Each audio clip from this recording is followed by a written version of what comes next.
Welcome to Carol and Gary's See America Tour.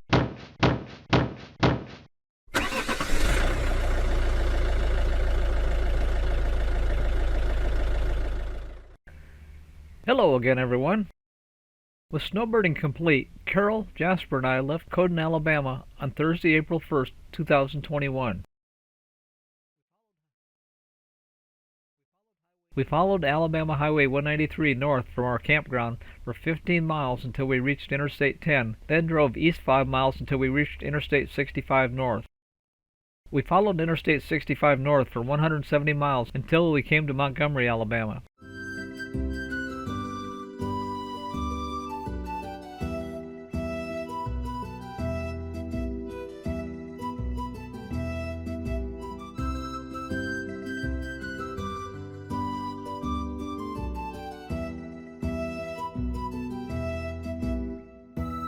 The next morning, on Friday, April 2nd, Carol and I visited the Alabama state capitol in Montgomery.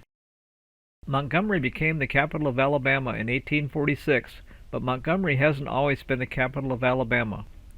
In fact, Montgomery is the fifth capital of Alabama. On March 3, 1817, Congress designated the town of St. Stephen's, north of Mobile, as the capital of the newly formed Alabama Territory. Then in 1818, after President James Monroe gave some undeveloped wilderness land known as Kawaba to the newly formed Alabama Territory, the territorial governor decided to move the new territorial capital from St. Stephen's to Kawaba. But since the new capital in Kawaba wasn't built yet, and the territory was in the process of becoming the 22nd state in the Union, legislators voted on December 14, 1819, to meet in Huntsville while the state's constitution was being written. After the new capital was completed in Kawaba, the legislature moved to that location. Kawaba was prone to flooding, so in 1826 the legislature decided to move the state capital to Tuscaloosa. Tuscaloosa was selected because of its growing population and its central location at the time. It would remain as the capital from 1826 to 1846. In November 1846, Montgomery was chosen as the new state capital due to closer proximity with the majority of Alabama's population and a better connection to the rest of the state through the nearby Alabama River. The current three-story state capitol building, built in a classic Greek Revival style, was reconstructed in 1850 after the original four-year-old building burned down in a fire. This was the general layout of the Capitol building as constructed in 1850. On the first floor, this area was the governor's office. Across the hall from the governor was the Secretary of State. Beyond the rotunda in the center of the building was the Supreme Court chamber. Other offices made up the first floor. On the second floor, this area housed the State House of Representatives. This area housed the State Senate.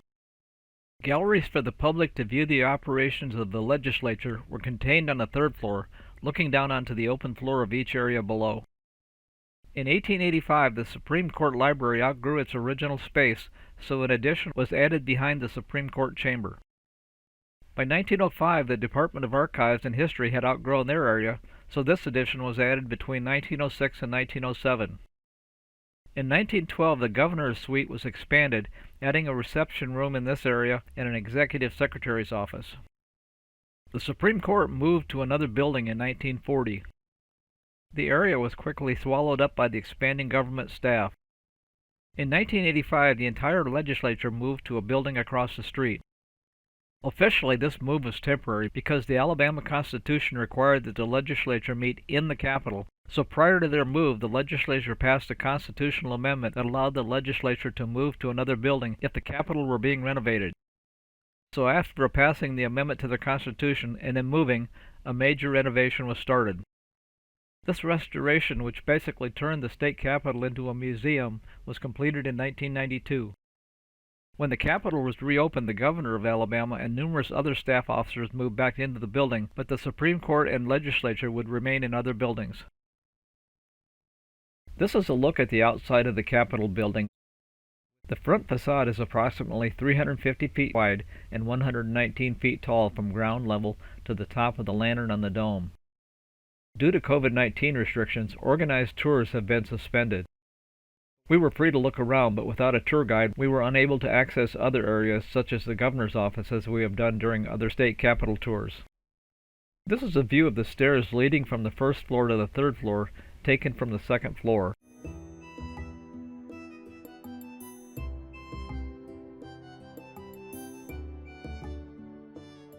Looking up, beautiful murals stretch 360 degrees around the rotunda.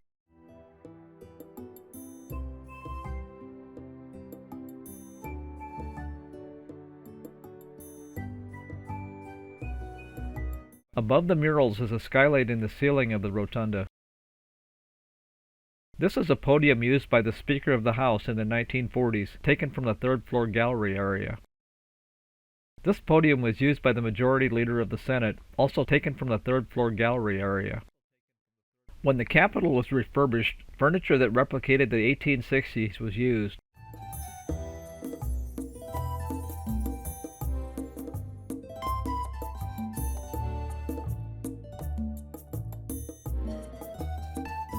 Overall, I would not recommend a visit to the Alabama State Capitol Museum. This area, which was added between 1989 and 1992, is private offices, and none of this area in red was accessible during our tour, leaving very little to see. There were no desks in the House of Representative areas on the second floor, only chairs. The Supreme Court area and the Supreme Court Library area are just large open hallways. On Easter Sunday, April 4th, we were taking it easy in the motorhome, so I decided to take the drone out and check out the small pond behind our campground.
On Monday, April 5th, Carol and I visited the first White House of the Confederacy in downtown Montgomery.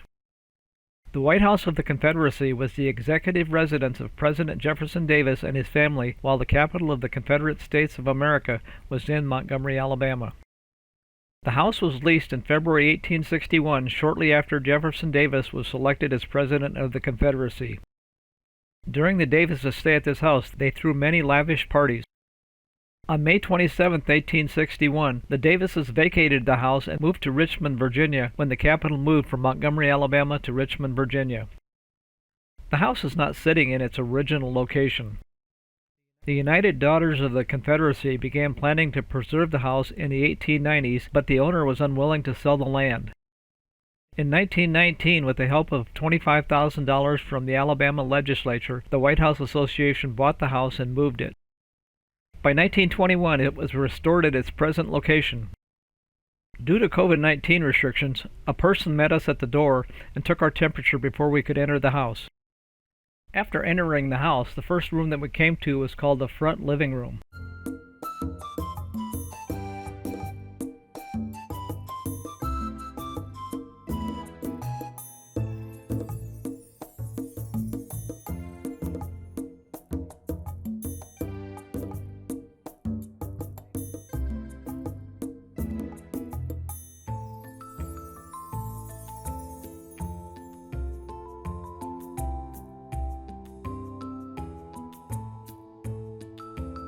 Moving down the hallway, the next room that we came to was called the rear living room.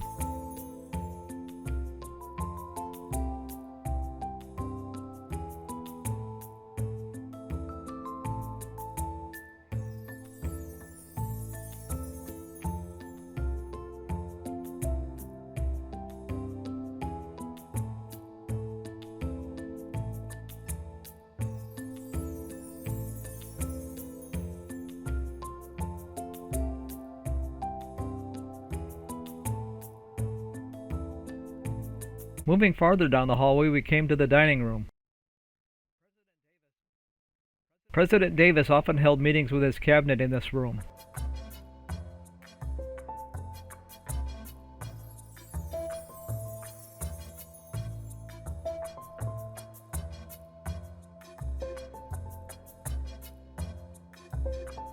Returning to the front of the house, on the right side as you come in the front door, was Jefferson Davis's bedroom.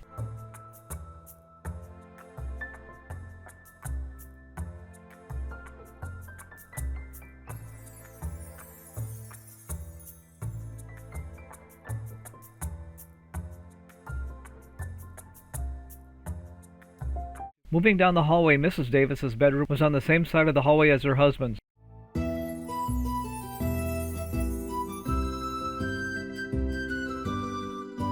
Notice that there was a doorway between these two bedrooms.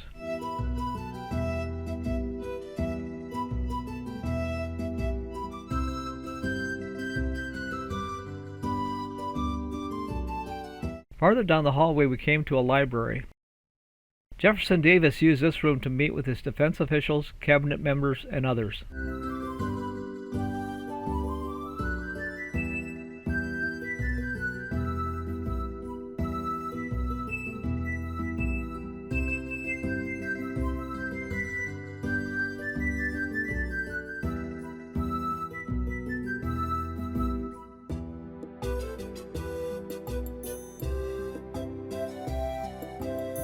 Moving up to the second floor, there were 5 guest bedrooms.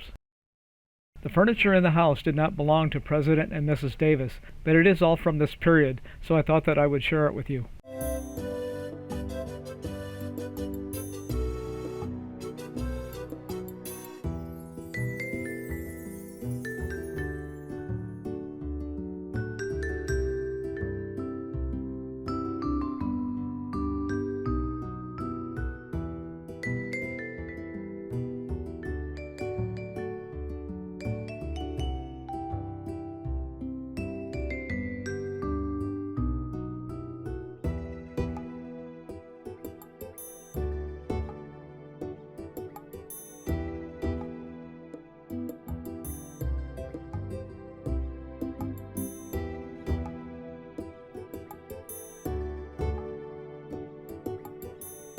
The 5th bedroom was a collection of some of Mrs. Davis's personal belongings and a nice collection of Confederate money.